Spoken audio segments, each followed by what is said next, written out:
Atlanta News First Investigates presents the best of Better Call Harry. A daycare on the brink of closure. If there's not a payment next week, Friday, I'm going to have to close my doors. An unlicensed contractor in over his head. This is the biggest job I ever took on. A $300,000 water bill. I'm in panic mode. Mystery parking violations. I don't need this extra stress. You know, I've got my own stress. A hefty tax debt. And so they said they needed to be on the case immediately. As costs pile up, Atlanta News First Investigates advocates for you, stepping in to get answers and solutions for our community. Welcome, everyone. A state-run program helps thousands of low-income parents pay for daycare. The tuition is subsidized, but when the state changed the payment system, it caused statewide delays. One daycare owner contacted Atlanta News First Investigates, desperate for help. This is what Crystalline Rivera was doing when we talked to her on Friday. The state owes her so much cash that she let her janitorial staff go. When she's not cleaning, her daycare teachers pitch in. Crystalline's story is something else. 20 years ago, she was in school and started a home daycare because she couldn't afford the tuition for her son. Now, she has 2 daycare locations, and it's her mission to keep tuition low. The prices that I charge right now are the same prices that they were trying to charge me 20 years ago for my son. Yes. But here's her crisis. 95% of her daycare tuition is paid for by the state's Child Care and Parent Services Program, or CAPS. The federally funded state program has about $63 million a year to subsidize about 50,000 low-income parents in Georgia. Daycares are supposed to get reimbursed weekly, but last November, the state decided to take some responsibility away from its outside payment vendor, Maximus. A spokesperson says we simply brought the provider management function in-house with a new system called GA CAPS. This is providing streamlined services and increasing personal service for providers. But when that happened, daycare owners blew up the internet with complaints. This week right here, they missed a payment. In December, we only got 2 payments. Did the system work before? It worked perfectly fine. Crystalline told us on Friday that if she doesn't get her funding, about $100,000, she may close. It's very close to that. So if there's not a payment next week, Friday, I'm going to have to close my doors. And nobody knows this. None of my teachers know this, and none of the parents know yet. We're going to do our best to make sure that doesn't happen. So I reached out to the state agency. Yes, ma'am. And an hour later, a specialist with Georgia's Department of Early Care and Learning made a step above daycare, step number 1. Okay, so the first concern was that you're not able to see exactly what you're being paid. Crystalline says the woman who helped her was amazing and spent 40 minutes sorting it out so that she receives all missed payments starting this week. How do you feel about getting a phone call today after we left? I was very excited. The staff around me was like, wow, that was fast. If you hire a residential contractor for a home renovation, Georgia requires them to have a professional license, but there are hundreds of people who work around the system. This is the first time we've had somebody admit it. Here's how you tell your home renovation is not going as planned. Stop work. Newton County shut down the job at this 65-year-old home on Jackson Lake near Covington. Patricia Martin says just about everything her contractor did failed the county's inspection, including the PVC pipe he used to connect the main power line through the roof. And he texted me that a good thing his uncle came by the house to inspect his electrical because he put up PVC instead of the pole. So even after he put this in, even this was wrong. Yes. The contractor tore into brick to add an outside electrical box. He said he widened the hole to get the box in, but the box was wrong. It's a common Georgia tale. It's been a major learning experience. On one side, a customer didn't know how to verify a contractor's credentials, and on the other side, I've never done this before, so if I come off rude, I apologize. no, you're coming off very nice. 26 years old, I don't know. An aspiring young contractor who landed his first big job. Patricia paid Tyler Pullen of ACC Renovations over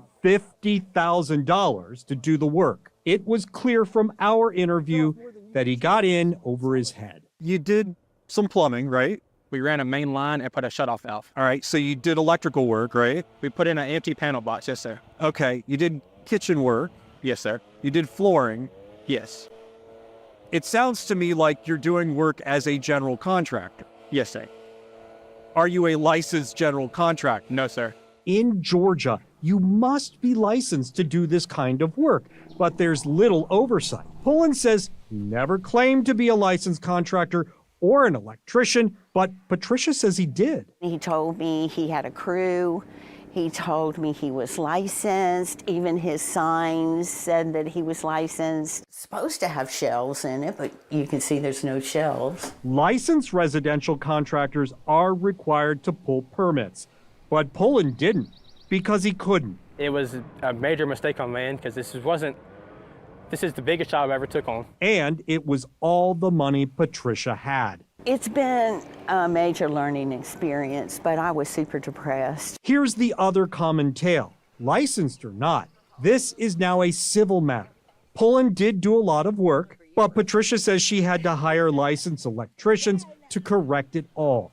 The good news is that it passed inspection. Osborne Electric put up the beautiful lights. The bad news is the two aren't talking. Patricia hired a lawyer and sent a demand letter, and her former contractor does not have the cash to pay her back. You said possibly doing a repayment plan? Yeah, I tried to speak with her to go on. I said, do you want to be a payment plan? I texted her this. I said, I'd like to sit down with you. I feel like he took away my hopes and dreams. He took away my future plans, and just realized it's just a lesson in life. It is the homeowner's responsibility to validate a residential contractor's license. And it's so easy. You can go to the Secretary of State's website or just Google contractor's license lookup in Georgia. Residential contractors must have a license to pull a county or city permit. If they start talking about how much you'll save by not pulling a permit, don't fall for it. Don't make large payments in advance, at least more than 10 to 20%, and pay on a schedule. Coming up, Atlanta News First investigates billing mistakes, a $300,000 water bill. How did you even get to this? And $10,000 worth of parking violations.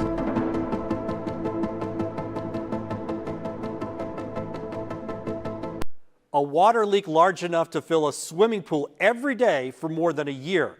It turned into a flood of debt for a DeKalb County mom.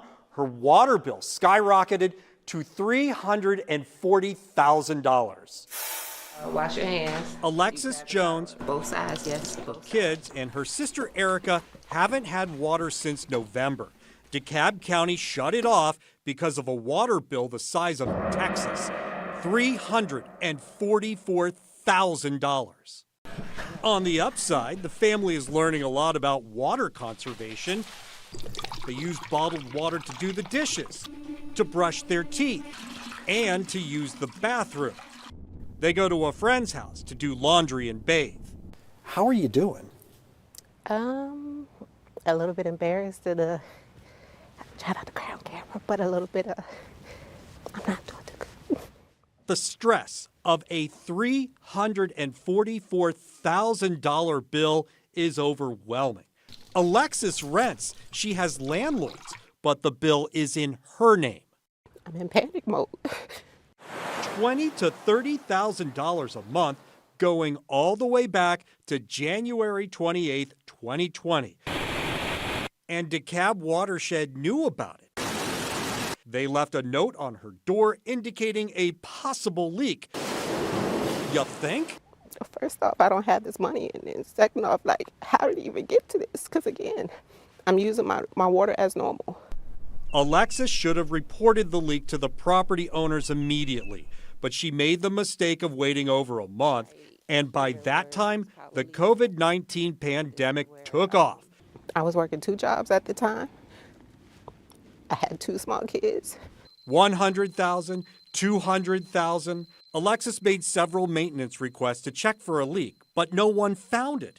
And DeKalb let it go because there was a pandemic moratorium on water shutoffs. Here's why they couldn't find the leak. It was over there, but instead of draining into the yard, it was draining directly into the sewer below. Atlanta legal aid attorney Aaron Willoughby says tenants have to speak up, even though the property owners are responsible for maintenance. So the owner is always going to be responsible for making repairs, whether it's a leak, whether it's an electrical issue, whether it's a hole in the roof. All those things are always the owner's responsibility once they know that there is a problem.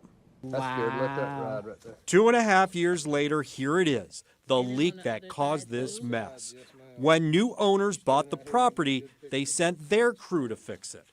But Alexis doesn't have water, and DeKalb's decision to reduce the bill to $188,000 doesn't help. It offered her a payment plan.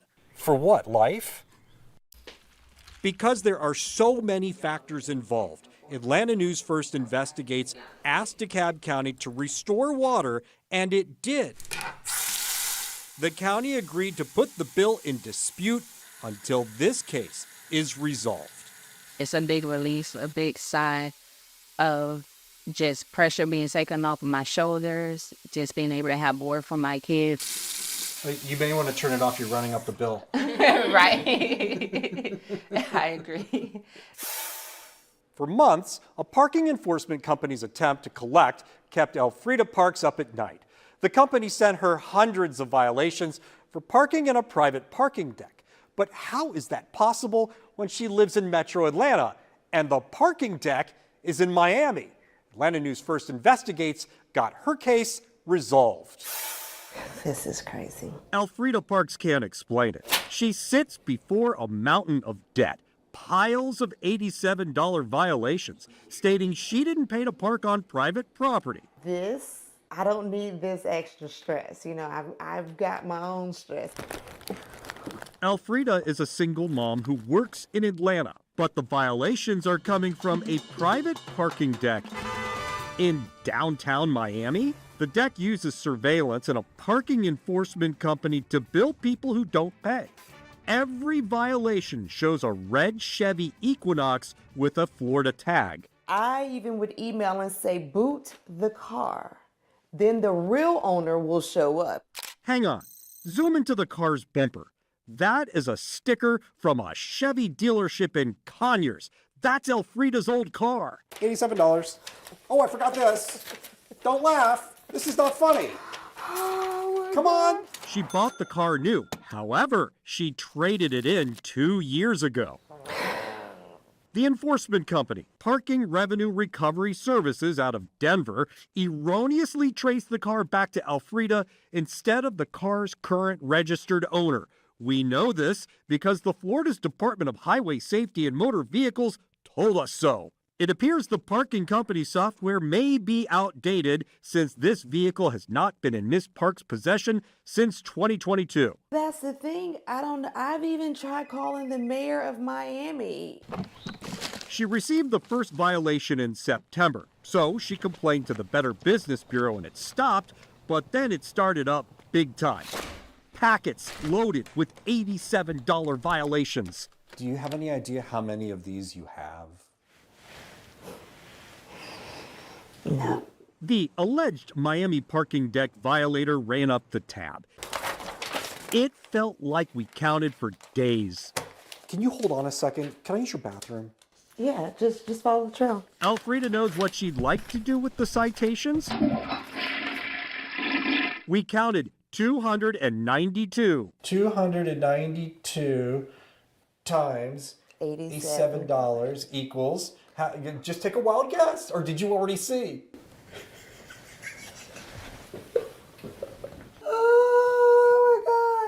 You owe $25,000. If you remove the duplicates, the real total is $10,764. That includes a $585 convenience fee. The first thing Atlanta News First Investigates did was notify the parking deck manager, and the next day, Elfrida's old car got towed. Then we contacted Parking Revenue Recovery Services for an explanation. And here's their response. We have removed you for all of the notices and put the new owner information in our system as of yesterday. In other words, she's off the hook. I must say that I'm relieved. Now, all of these bills are over. Discard the citations, Elfrida. Your new balance is zero. Hey, where's the toilet paper? Use the invoices. Coming up, a panic call to a tax debt relief company lands one man in a 4-year fight for a resolution. So it's like an $18,000 difference. What you need to know if you owe the IRS money.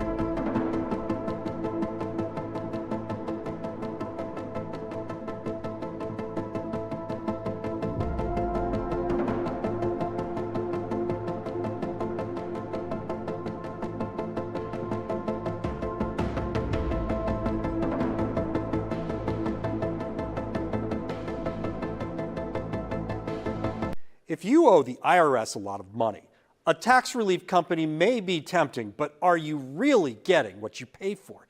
Take the case of a man who paid a debt relief company $6,000 for a tax return that created panic. So you've been here how long? 10 years. We moved in 2014. Reed Harris moved to Atlanta to run a new distribution center for a major manufacturer. He worked 12-hour days, 7 days a week for 2 years. It was too much. I broke down. I had a complete mental breakdown. Reed went through a tedious process filing for long-term disability. Several years later, he won a lump sum payout that equaled a hefty tax bill, but he'd already filed his return, so what now?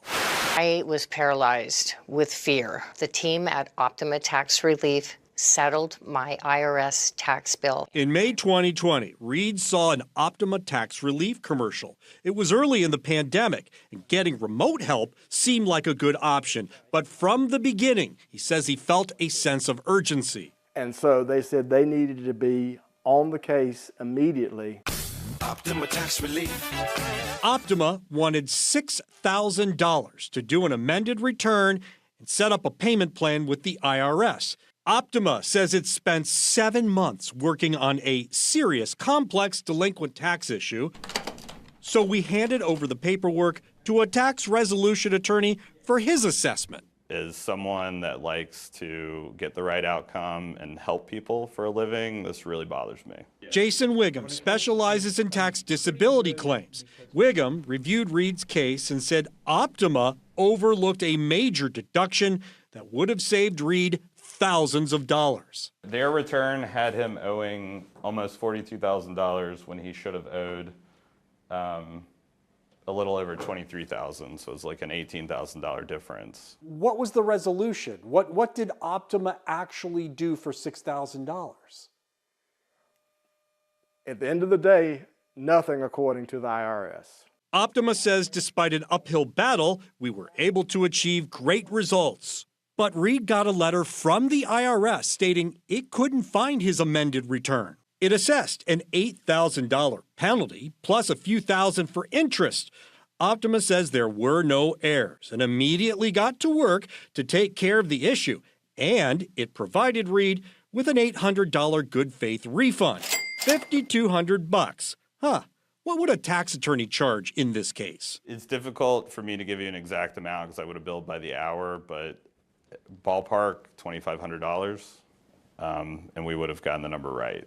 So in my time to try to remain calm and keep my sanity, I have a passion for collecting African art. Reed gave us a tour of his collection, but didn't know how to deal with the elephant in the room. A tax bill he believed was $43,000.